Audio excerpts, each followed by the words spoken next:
New solutions marry technological and practical innovation to clean up waterways and stop plastic waste from reaching our oceans. We realized that 80 to 90% of plastics in the ocean come from rivers. So if we can put these barriers in every river out there, we could stop plastic pollution in the ocean. Sam Bencheghib is co-founder of Sungai Watch.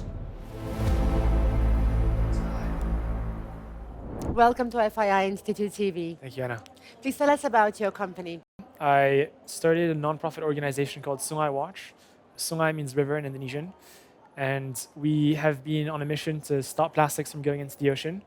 We started 4 years ago, and we've come up with a very simple piece of technology that we install in rivers, which is a floating barrier, and it catches most of the floating debris.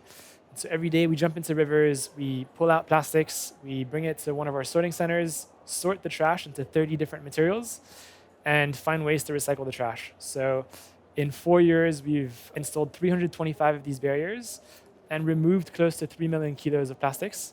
And we're now trying to expand this work across the most polluted regions in the world.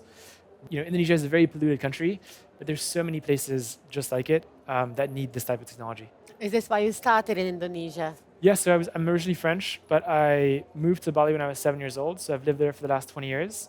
And I've really just seen plastic pollution, in my face growing up as a kid and seeing the impacts that it has on our planet, on our health.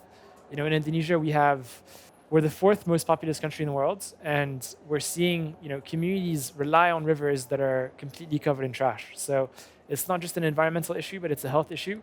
And how can we make sure that we're bringing rivers back to what they should be? Is your system suitable exclusively for rivers or for other water surfaces? It's more dedicated to rivers. We realized that 80 to 90% of plastics in the ocean come from rivers.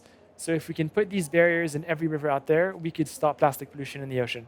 There's companies out there that are spending millions of dollars into cleaning the ocean, but it's very difficult. You're battling this crazy challenge of plastic that is moving with the currents, whereas with rivers, we can stop it at the source, and we can work upstream with communities to make sure that we build better waste management infrastructure, we educate communities. But I think what we're realizing is that it's an easier solution to stop it in the rivers. Except Indonesia, which other countries are you working with? So just in Indonesia for now. We started 4 years ago, and I think our goal is to really have an impact locally. So Indonesia has 17,000 islands. It's the biggest archipelago. We're now sort of expanding across the country, but 2025 for us will be our first year to go into country number 2, which will most likely be the Philippines. But we're also looking at India, Tanzania, and Colombia, but just looking to clean rivers that need help. Are you looking for partnerships with governments? Yes, definitely. I think we need everyone on board to solve plastic pollution. So the way that we've been able to get to this stage right now is through sponsorships and corporate partnerships. So we have a barrier, and anyone can sponsor a barrier for 1 year. So for $6,000 to $10,000, you can sponsor one barrier, have your name on it, and every quarter or every 3 months, we send you a report of how your barrier is doing. So just to get an idea, sponsoring one barrier, how much plastic waste can you sort out? So you'll probably remove from 2,000 to 20,000 kilos in 1 year. And so, that's a huge amount of plastics. And the great thing when we install a barrier is that we clean it every single day. So you'll get photos and videos of your barrier being cleaned daily. And we have a database that you can track daily. You can log in and see the collection today with the weights that we caught. And so that's the way that we're trying to scale this out, is to get multiple people to sponsor a barrier and to clean their rivers. How did you create your technology? So we worked with a group of German engineers. We worked together for a few months to come up with a system. We wanted to find a barrier that is scalable, that's cheap to make, made from local materials, and that can react to the crazy changing weather patterns. So in Indonesia, you have a wet season and a dry season. And so when it rains, the rivers can go up by 3 meters in height. And obviously, whatever expensive piece of technology you put in that river, it will most likely break. So we're looking for cheap, easy to fix solutions and easy to scale and replicate. What has been the biggest challenge for you? Biggest challenge has been just dealing with the amount of waste. So we now clean 300 rivers a day, and we're pulling out about 4,000 to 5,000 kilos of plastics every single day. And so the big question becomes, what do we do with the trash? And what do you do with the trash? So we have 10 sorting centers that we've had to just learn by doing. We have 10 sorting centers where all the trash goes It gets sorted into 30 different materials. And now, then after that, the big question becomes, where does each material go? So we had to invest in designing our own washing system to make sure that the trash, because it's the dirtiest trash you can imagine, because it's been sitting in a river for years, deteriorated from water and sun exposure, having to wash this to be able to process it for recycling, and then how do you actually recycle it? And unfortunately, because we're dealing with low value plastics, nobody wants to recycle it. So we've had to come up with our own system to give value to low value plastics. So we launched a new company called Songhai Design, which is the sister social enterprise company of the nonprofit. We buy the material from the nonprofit at 2 times the market price, and we convert the materials into furniture. You mentioned that you're working with communities. Does this also apply to being able to employ them to work on this together with you? Yes, so on the nonprofit side, we have 150 full-time staff that we pay, better than average wage. We call them our river warriors. They're the ones that jump into rivers every day, sort the trash that we collect. On the for-profit side, we have 22, and those are the team of artisans and artists that convert the trash into products. And so, right now we're 170, but we're quickly growing on both. But yeah, absolutely, we're giving employment and empowering locals to clean their own home.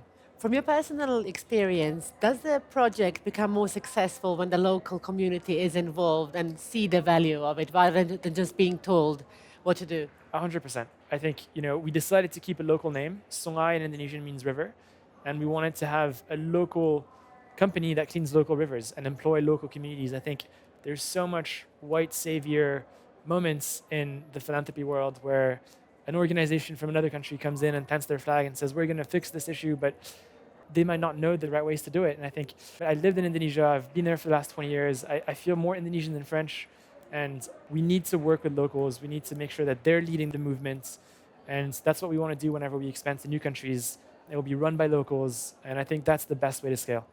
You have quite a big following on social media. Are you trying to raise awareness and the urgency of the issue worldwide? I think so. I mean, so I'm a filmmaker at base, so I'm used to sort of filming everything that I do. I started both organizations with my 2 siblings, my older brother and my older sister. So we work together every day. And I think, for us, it was so normal to film ourselves the day we started cleaning rivers. What we've now seen from social media is that it's become an incredible tool to raise awareness, but also to raise money. Most of our money has come through social media. It's come through someone sharing a video to their friend or to their boss, and eventually that leads to a donation and to the purchase of our furniture. So there's so much value in social media, in social enterprise and nonprofit space, and we're really trying to tap into that. How sustainable is your economic model of donations? It's quite sustainable. I think because we rely on a sponsorship basis, we know exactly 1 year ahead, that we're funded for. I think what it comes down to for us is when we're thinking about expansions, that's when big money needs to come in. So for example, right now we're expanding to the capital city of Indonesia, Jakarta. That project is a $3.5 million project to clean 100 rivers for 3 years. And so, that means we need to go and raise money, $3.5 million to try to do this. That becomes a bit harder to do because it's an unproven project. It's easier to do when we're already working in a place.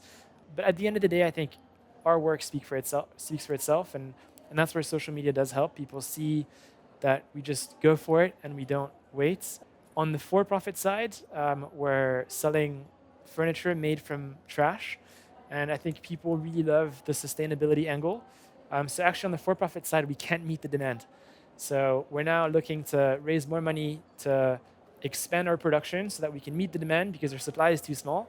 So it's been very interesting to work on both sides of the business.